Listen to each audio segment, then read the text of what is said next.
Mom said drop out of college to pay for Golden Boy Bros school and swanky life. I've got an older brother who's 3 years my senior, and a younger sister who's 8 years younger than me.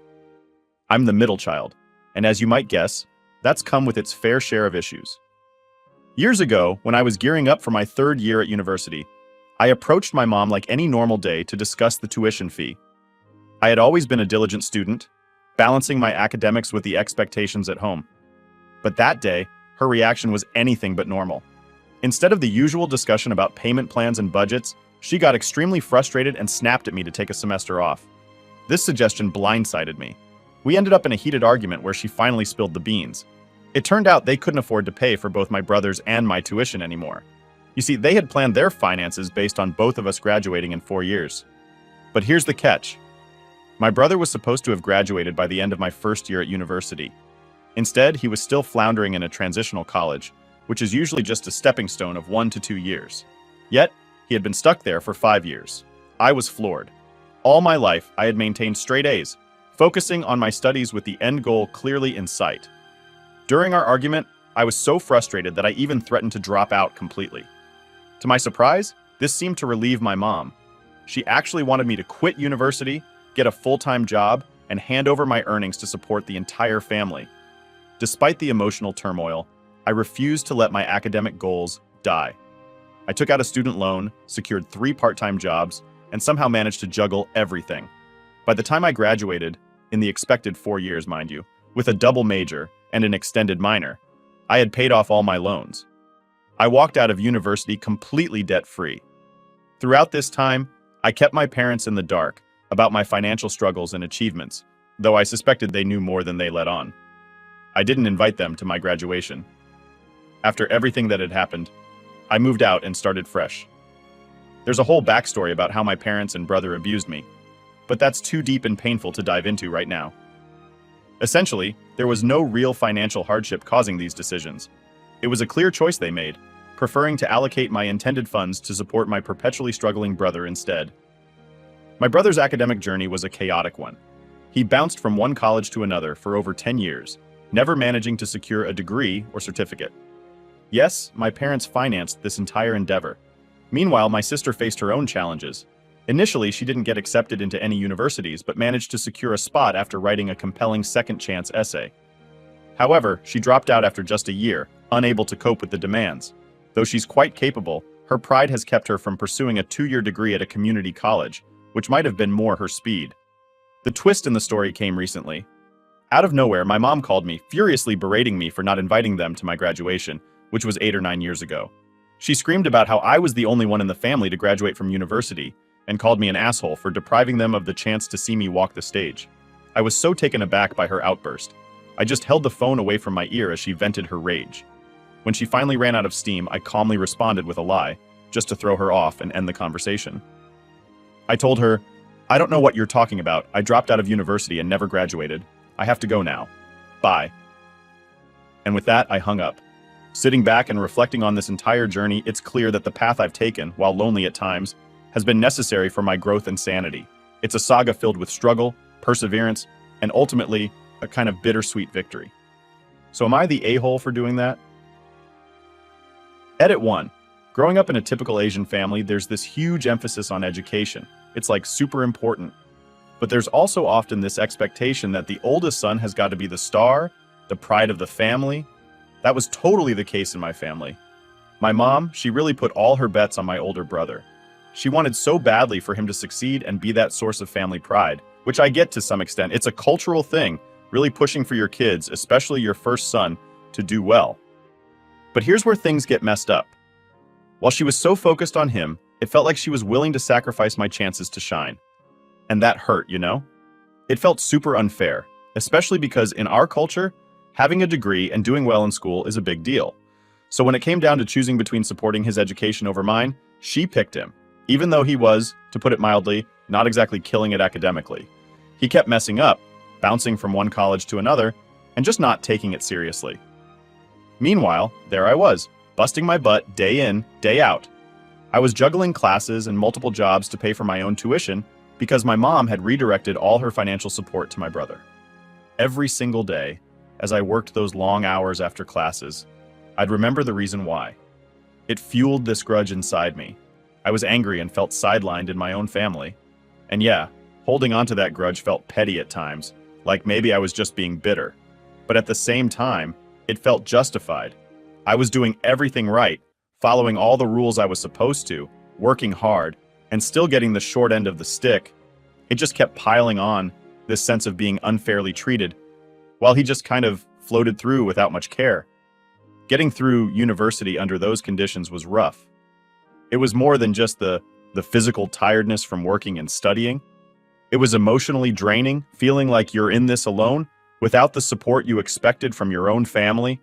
I gotta say, the messages and support I've gotten from you all really hit me deep. It was so emotional to read through your kind words and praises. They mean a lot, especially coming from a time in my life when I felt pretty much overlooked at home. I've tried to respond to as many messages as I can, and I'm sorry if I missed replying to anyone out there. Please know that I'm super thankful for each and every one of you who took the time to reach out and share a bit of kindness. So that's my story. It's a bit of a mixed bag. Some tough times, a bit of bitterness, but also a lot of growth and some unexpected support from places I never imagined. Thanks for letting me share and for being part of this journey with me. Edit 2. Hey everyone. I've been blown away by your support and all the questions about my background, so I think it's time to give you all a deeper look into the whole situation with my family. This one's going to be a bit of a ride. Growing up, my brother Kai was always the golden child, the one who could do no wrong in my parents' eyes. This wasn't just about a few extra privileges here and there. It was about a systematic favoritism that affected everything, including how I and my younger sister Ellie were treated. One particularly sharp memory sticks out from when I was about 10. Kai had messed up pretty bad at school, something involving a prank that went sideways. The school called our parents, and there was a big meeting with the teachers. I remember overhearing my parents afterwards not scolding him, but almost praising him for being clever enough to think of such a thing. Meanwhile, I won a regional science fair that same year, and all I got was a "That's nice, dear," with barely a glance up from the TV. As we got older, this pattern didn't just continue, it got worse. When it came time for college, the discrepancies in how we were supported became painfully clear. I've already told you about the tuition fiasco, but it was more than that. My parents would bend over backwards to give Kai chance after chance, ignoring his constant failures, while I was left to fend for myself. This kind of neglect wasn't just financial, it was emotional, and sometimes even physical. I remember one winter, Kai had taken my winter coat to go out with his friends. I told my mom it was freezing and I needed my coat back, and she just shrugged and told me to toughen up and deal with it. When I tried to take it back from Kai, it turned into a fight, and I ended up with a bruised rib. My parents blamed me for the altercation, saying I needed to learn to share and not be so selfish. These events weren't just isolated incidents, they were part of a larger pattern of abuse and neglect that made my childhood and teenage years incredibly tough. Despite all this, I pushed through, determined to build a better life for myself. Now, fast forward to the present, and things are still complicated. My parents have started reaching out more, especially since I've established a stable career, and Kai's prospects have dimmed considerably. They seem to want to mend fences, but it's hard to forget all those years of being second best or even invisible in their eyes. Now for the top comments before the updates. Not the a-hole. My heart hurts for you, Opie. I'm so sorry your parents didn't fairly value your achievements while they were busy changing an unrealistic dream about your brother. Parents are not supposed to have favorites, and being so blatant about it has had major consequences for you. I just hope you come to feel that you don't have to hide your degree because you worked so hard to get it, even in the face of pretty extreme odds. And you did it all by yourself. I hope you get to a place where you can reduce contact with them for your peace of mind. After you took charge of your own future, you owed your family nothing, especially if they abused you growing up. Congrats, Opie, on your achievements. You should be proud of yourself if you've distanced yourself from them. I would say that they are trying to get back into your good books because you seem to be the only successful child. Ignore them. They don't deserve you. I didn't realize there was a culture thing involved. I can see more now how she had such high hopes for her son. However, as you said, your track record was a lot better, and she should have been able to predict that you would be her best shot at graduating and fulfilling that pride she wanted. You absolutely have no reason to feel bad for being petty. In fact, I don't even really see it as being petty. You were genuinely hurt by their action, and so didn't want them at your graduation. The fact that so much time has passed and she's now taking it out on you suggests that potentially she's feeling a bit of guilt, not the whole. And while I come from a different cultural and family background from what I've seen in your replies to comments, I had a similar experience with my mother. She insisted I focus on my studies and not get a part-time job, and then threatened to cut my funding multiple times over petty disagreements. I'm graduating in August, made it through with student loans and financial support from my dad. Last month, my mom was asking about when I graduate and said, "You'd better invite me to your graduation." Thanks to that which shall not be named, I'm not having an official graduation, but I'm not inviting her to the mini celebration I'm planning to have instead. Update 1. It's just another ordinary Tuesday evening. I'm at home, juggling the usual, preparing dinner while keeping an eye on my energetic toddler. The last rays of the sun are fading, and the kitchen is filled with the warm aroma of spaghetti sauce when my phone vibrates on the counter. I glance at the caller ID. It's Mom. Taking a deep breath, I brace myself and answer, "Hey Mom, what's up?" Without missing a beat, she dives right in. "Your brother's starting his own business, and he needs some financial help. It's time you contributed." I'm taken aback. "A business? What kind of business? And why am I hearing this from you and not him?" "He's been really busy getting everything planned out. Look, we're family, and helping each other is what we should be doing," she replies, her tone indicating this wasn't up for debate. Pausing, I stir the spaghetti sauce, buying some time to think. "Mom, I've got a lot on my plate right now. Between work and taking care of my own family, I'm not sure I can just lend out money." She snaps back, "You always say that. When are you going to start thinking about your family? Your brother needs this support." Feeling my frustration rise, I try to keep my voice even. "I am thinking about my family, Marion, our son, our future. Why does supporting the family always mean supporting his ideas? When do my needs get a priority?" The line goes quiet for a moment. Then she says, "You're being selfish, always thinking about yourself. Your brother needs this more than you right now." "Mom, I'm not being selfish. I'm being responsible. I can't fund his business venture on a whim. If he wants my help, he needs to call me himself and explain his plan. I need to know more before I consider anything." Her voice turns icy. "Fine. Expect his call then. But remember, we're supposed to support each other. That's what families do." And with that, she hangs up. Shaking my head, I go back to dinner, but my appetite is gone. The call has stirred up all the old family dynamics, me being asked to step up and help, regardless of my situation. A few days pass, and true to Mom's word, my brother calls. "Hey, I heard you talk to Mom. I'm starting a tech startup, and I really need some cash to get things off the ground." "So, what's the business about? Do you have a business plan I can look at?" I ask, trying to sound supportive yet cautious. "It's still in the early stages, but it's going to be big. Trust me, I just need some funds to start with." I sigh. "I need more than just trust me. I need details, projections, a real plan.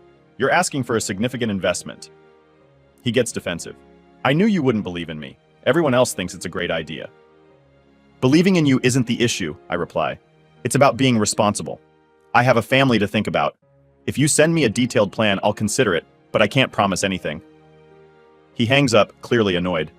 I'm left feeling drained, torn between family loyalty and the need to protect my own family's future. As the weeks roll on, the pressure mounts. Mom calls several more times, each conversation more strained than the last. My refusal to blindly finance my brother's vague business plan becomes a major family controversy. "Everyone thinks you're being unreasonable and cold," Mom accuses during one particularly heated call. "I'm being practical, Mom. I can't invest in something that doesn't seem secure. It's not just about what I want. It's about what's safe for my family." She doesn't take it well. "Your brother could use your support. Remember, family first."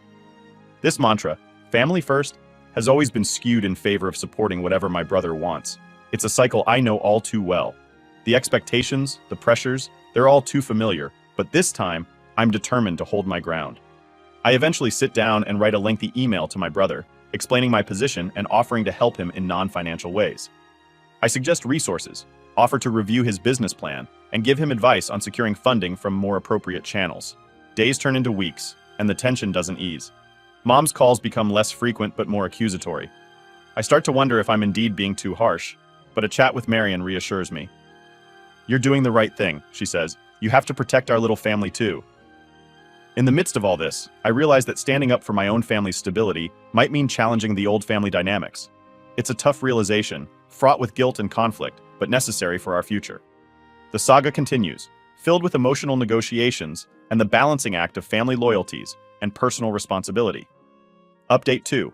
It's been a hectic few weeks with all the family drama, And just when I thought things couldn't get any weirder, they did. One quiet evening, while I was scrolling through my social media, trying to unwind, I stumbled across something that made my heart sink.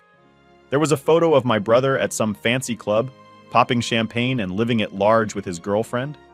The caption? "Living the dream with my love, #luxury life." This didn't sit right with me at all, considering he was supposedly scrambling for cash. I decided to dig a little deeper, calling a few friends who were closer to him to see if they could shed some light on things. What I found out was a real shocker. My brother wasn't starting any business. He was deep in debt from trying to keep up with a lifestyle he couldn't afford. He'd taken out loads of loans just to impress his girlfriend and his friends, and now he was in trouble. Armed with this info, I knew I had to confront Mom. I picked up the phone, my hands actually shaking a bit because I was so nervous about how this was going to go down. "Mom," I started, trying to keep my voice steady, "I found out about the debt. Why did you tell me it was for a business?" There was a long pause on the other end.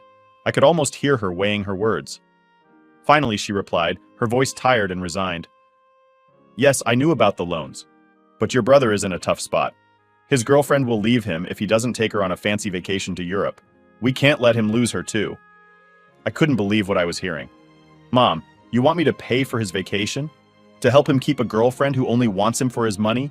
This is insane." She sighed deeply. "I know it sounds bad, but he's your brother. He needs help. Can't you just help this one time?" "Helping him, just this time, has been happening all my life, Mom. It's always about saving him. When does it stop? When do I get to say enough is enough?" I was really getting worked up now, my voice rising with every word. Mom's voice softened. "I just thought, since you're doing well, you might want to help. He's family." "That's exactly it, Mom. I am doing well because I work hard and I make smart choices. He needs to start doing the same. It's not fair to keep expecting me to fix his mistakes." There was silence again, this time heavy with unsaid things. Then she spoke, almost whispering. "I'm sorry, I just don't want to see him fall apart. We thought maybe you'd understand." "Understanding is one thing, Mom, but enabling him is another. I can't do it. I won't do it. It's not good for him, and it's definitely not good for my family," I said, feeling a mix of anger and sadness. The conversation ended awkwardly, with Mom still trying to plead her case and me shutting it down. I hung up feeling drained and a bit lonely. It's tough, you know? You grow up with these people and you love them, but sometimes loving them means saying no. It means not jumping in to save them from every bad choice they make. It means letting them face the consequences so they can hopefully learn and grow. Sitting there, phone in hand, I felt the weight of what had just happened. I had stood up for myself and my little family, but it stung. It stung because it meant admitting that things with my brother and my mom were pretty messed up, and that maybe they wouldn't get better anytime soon. Now, I had to figure out how to move forward, knowing I'd probably have to keep setting these tough boundaries. It was going to be a challenge, but I was ready, or at least I hoped I was. Update 3. So, here's the deal. Things just went from bad to a whole new level of crazy. It was a typical Thursday night, and I was just chilling with Marion, watching some TV while our little guy slept, when my phone rang. It was Mom. The moment I heard her voice, I knew something was up. She sounded super upset, like she was on the verge of crying. "Your brother, he's in jail," she managed to get out, her voice shaking. "Jail? What happened? Slow down, Mom," I said, my stomach twisting. She took a deep breath, and then it all came pouring out. "He got caught up in some really bad stuff. He started selling drugs to make money. It was just supposed to help him get out of debt, but then he got caught. His girlfriend found out and dumped him. She just took off. Now he's all alone." My head was spinning. Selling drugs, Mom? Seriously? That's what he decided to do? He was desperate. You know how hard things have been for him. He thought it would just be a quick thing, a way to fix everything fast, she explained, but her voice was full of worry. I rubbed my forehead, trying to process this. "Mom, that's not just a bad decision, it's illegal. It's serious. Why would he risk so much?" "He wasn't thinking, obviously. He just saw a quick way out and took it," she replied, her voice breaking. Then came the part I dreaded the most. "I need you to help him. We have to get him a lawyer. Get him out of this. He's your brother. We can't just leave him there." I felt a mix of anger and sadness. "Mom, do you hear what you're asking me? He chose to sell drugs. He put himself in this position. Getting a lawyer, getting involved in this mess, it's not just helping, it's enabling him. I can't keep fixing his mistakes." "But he's family, and family sticks together," she insisted, her voice full of desperation. Sticking together and fixing reckless mistakes are two different things, Mom. What he did could land him in prison for years, and what about Marion and our son? I can't risk our family's future like this, I said, trying to stay firm. Her crying got louder. Please, I'm begging you. If we don't help him, who will? He's scared and alone. It tore me apart to hear her like this. The part of me that grew up with my brother, the kid I used to play and share secrets with, it hurt to think of him scared and alone. But then I looked over at Marion and our sleeping son, and I knew I had responsibilities here that I couldn't ignore. Mom, he's got to face the consequences of his actions. It's the only way he might learn and change. I can't clean up this mess for him. Not this time, I told her, my voice heavy with my own pain. The conversation ended with her still crying and me feeling like the worst son and brother in the world. But deep down, I knew I had made the right decision. I spent that night tossing and turning, thinking about everything. Marion was supportive, reminding me that we had our own little family to protect and that I was doing the right thing, even if it felt awful. Over the next few days, I struggled with guilt and worry. I kept thinking about my brother sitting in a jail cell because of the choices he made. It was hard not to jump in and rescue him like I had so many times before. But I knew that this time had to be different. He had crossed a line that I couldn't just erase. So that's where we're at. It's been a roller coaster of emotions, and I'm just trying to keep my head above water, making sure I'm there for Marion and our little guy, while also dealing with the fallout from my brother's choices. It's tough, really tough. But I'm trying to hold on to the belief that sometimes the hardest decisions are the ones that are most necessary. Update 4. Things have gone from bad to completely upside down. Remember how my brother got himself into trouble? Well, now it's somehow become my fault, at least according to my mom. It started with a call from her a couple of days after we last talked about my brother's situation. This call, though, wasn't like the others. She was upset, really upset. "Look what you've done. Because you didn't help him, he turned to selling drugs," she said right off the bat. "Wait, what? How is this my fault?" I was confused and a bit angry. "You refused to help him when he needed you. If you had just lent him that money, none of this would have happened. He felt like he had no other choice," she shot back.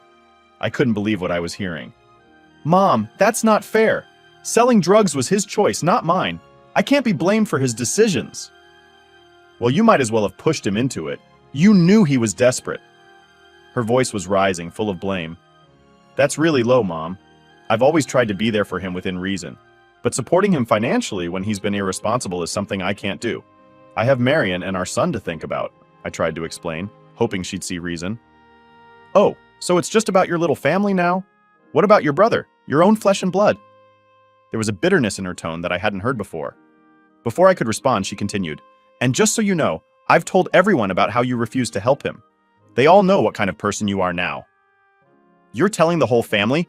Mom, why are you trying to turn everyone against me?" I asked, shocked by her actions. "Because they need to know the truth. Maybe if you feel a bit of what your brother is feeling, you'll understand," she said sharply, and then hung up. I was left staring at my phone, stunned. Over the next few days, my phone was buzzing, but not in a good way. Texts, some calls, and a bunch of social media messages popped up, all from family members throwing shade my way. They had taken Mom's side without even hearing mine. It felt like high school all over again, with rumors and sides being taken. Frustrated and feeling cornered, I reached out to my Aunt Lisa, hoping for at least one ally. "Aunt Lisa, have you heard what's going on?" I asked when she picked up. "Oh, honey, yes, I've heard. Your mom's been saying a lot, but you know I don't jump to conclusions." "What's your side?" she asked, her voice calm and steady. I took a deep breath and told her everything, from the supposed business investment to the truth about the debts, and now the drug dealing. "I just couldn't support his illegal activities, Aunt Lisa. I have my own family to protect." Aunt Lisa sighed. "I understand, darling. It's a tough spot, but you're doing what you think is best for your family, and I respect that. I'll talk to your mom, try to calm things down." "Thanks, Aunt Lisa, I appreciate it," I said, feeling a little relief. But the relief was short-lived. The family drama continued to bubble. Some cousins started unfollowing me on social media, and a couple of uncles sent texts that were less than kind. It was like a small war had broken out, and all because I chose to stand by my principles. Marion saw how stressed I was getting. "Maybe it's time to step back a bit, focus on us, on what's important," she suggested one evening as we sat watching our son play. "You might be right," I agreed, though the idea of pulling away from my family, even if they were being unreasonable, hurt. As days turned into weeks, the tension didn't ease much. Mom called a few more times, each call as tense as the last. "You need to fix this. He's your brother," she'd say. "And he's an adult, Mom. He made his choices. I can't always clean up his messes, I'd respond, feeling like a broken record. It was clear that setting boundaries with my family was going to be one of the hardest things I'd ever do. But for the sake of my own little family, for Marion and our son, it was necessary. Sometimes, the right decisions are the toughest to make and even harder to live with. But I was learning that they were often the most important. Update 5. After weeks of tension, hurtful words, and family divisions, things came to a head in a way I never expected, forcing me to make one of the hardest decisions of my life. It started with yet another heated call from my mom, but this time, something was different. "Look, if you're not going to help your brother, then I don't know if I can even call you my son anymore," Mom said, her voice cold and sharp. I was taken aback by her harsh words. "Mom, are you hearing yourself? You're willing to disown me because I won't support illegal activities." "It's not about that. It's about family sticking together, and you've shown where your loyalties lie," she retorted. This conversation felt like a breaking point. "Mom, my loyalty is to my family, Marion and our son. I've tried to be there for everyone, but I can't support the choices brother has made. And if that means you questioning my place in this family, then maybe it's time for me to step back." There was a heavy silence on the line. I could almost hear her processing my words, weighing them against her expectations. "If that's your choice, then so be it. Maybe it's better if we don't talk for a while," she finally said, her voice a mix of sadness and defiance. Hanging up the phone, I felt a mixture of relief and profound sadness.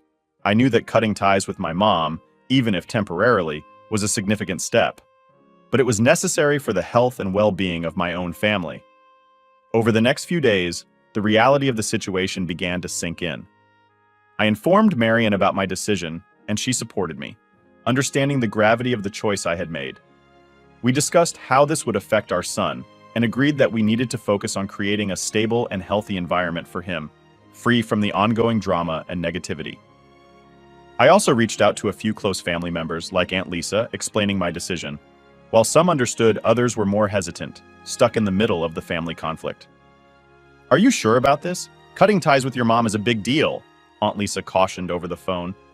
"I know, Aunt Lisa, and I don't make this decision lightly. But for now, it's what I need to do, for my sanity and for the peace of our little family.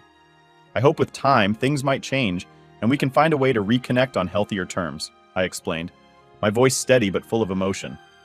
As the weeks turned into months, the space and distance from the immediate family drama allowed Marion and me to focus on our son and our future. We started planning for his upcoming birthday, focusing on the joys of our little family unit. Through all of this, I learned a tough lesson about boundaries and the complex nature of family loyalty. It was not an easy path, but it was necessary. And while I hoped that one day things could be mended, I knew that any future relationship with my mom would need to be built on mutual respect and understanding, with clear boundaries that protect the well-being of my own family.